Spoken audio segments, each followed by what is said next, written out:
dari BEM mana? Silakan. Baik. Assalamualaikum warahmatullahi wabarakatuh. Selamat sore rekan-rekan semua, rekan-rekan media dan yang terhormati, yang saya hormati, Bapak Dewan sekalian. Terima kasih atas kesempatan dan waktunya sudah mau menyediakan waktu untuk berdialog dengan kami bersama kita semua di tengah krisis dan permasalahan yang belakangan ini terjadi. Hidup mahasiswa, hidup rakyat Indonesia.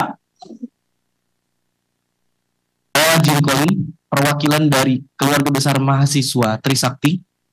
Rasanya beberapa poin yang ingin saya sampaikan sebelumnya sudah tersampaikan dengan begitu baik oleh rekan saya dari BEM UI. Mungkin beberapa poin tambahan yang ingin saya amanatkan kepada Bapak-Bapak Dewan selaku perwakilan kami sebagai mahasiswa dan rakyat Indonesia tentunya.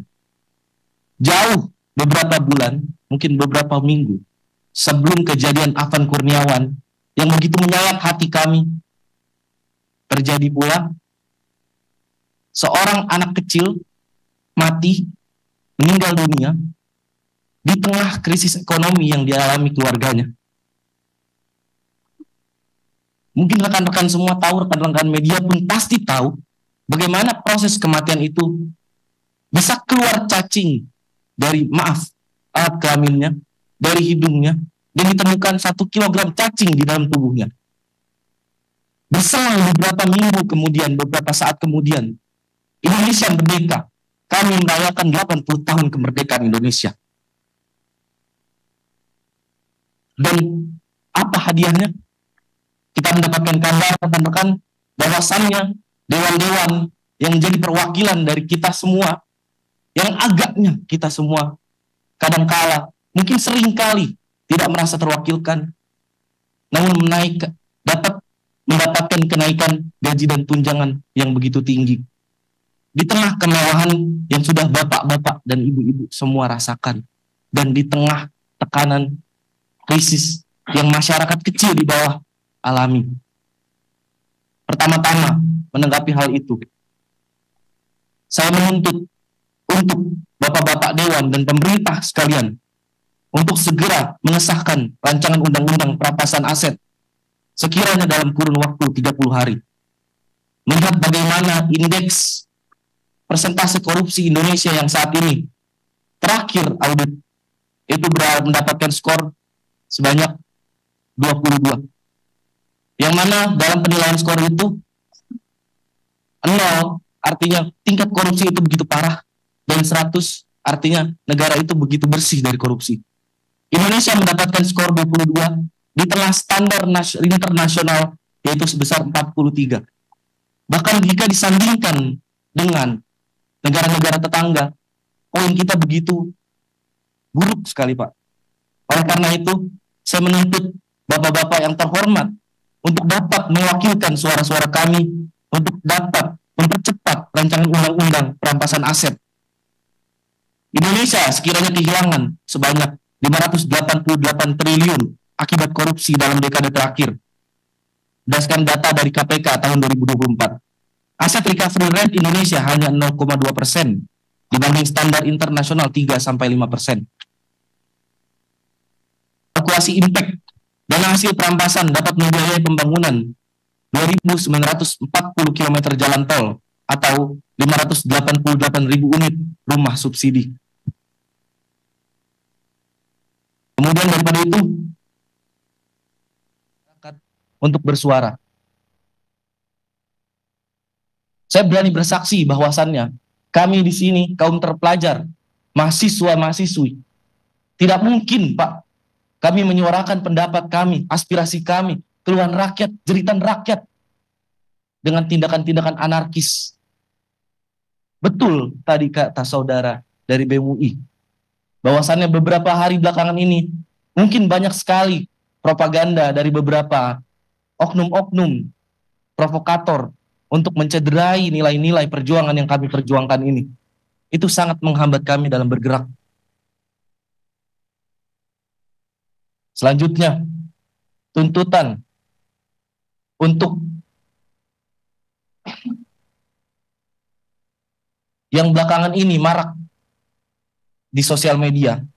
Saya kira bapak-bapak dan ibu-ibu semua tahu 17+8 tuntutan rakyat yang dilayangkan oleh masyarakat Indonesia yang sekiranya mungkin sudah tersebar lebih dari ratusan ribu.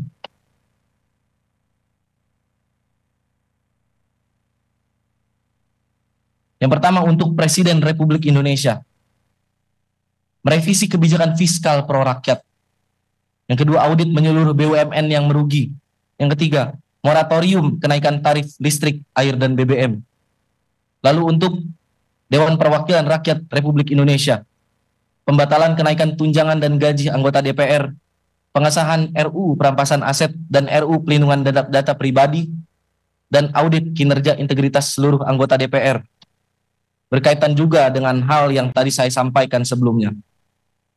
Jika kita bandingkan remunerasi anggota parlemen dari negara-negara tetangga dan Indonesia take home pay yang bapak-bapak sekalian dapatkan kurang lebih berkisar sebanyak 8.000 US dollar. Jika dibandingkan dengan rata-rata upah minimum rakyat, itu rasionya 40/1, Pak. Dan berdasarkan produktivitas legislasi, hanya ada 12 undang-undang yang tercipta dalam setahun.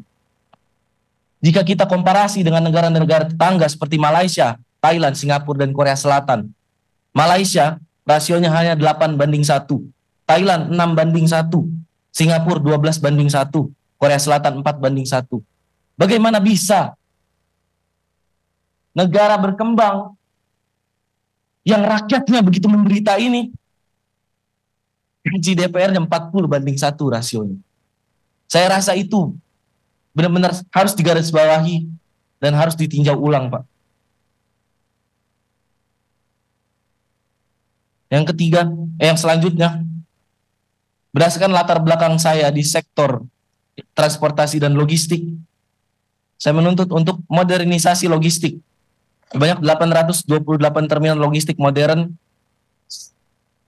yaitu 1 miliar per unit, sistem tracking digital untuk 100.000 truk nasional, cold storage network di 414 kabupaten atau kota, dan berikan subsidi transportasi publik, subsidi tarif 50% untuk 166 juta perjalanan per tahun, mengingat Indonesia dengan kapasitas penduduk yang begitu besar. Gratis transportasi untuk 8,28 juta keluarga miskin per tahun, dan program Kartu Jakartawan Nasional untuk 41,4 juta pengguna.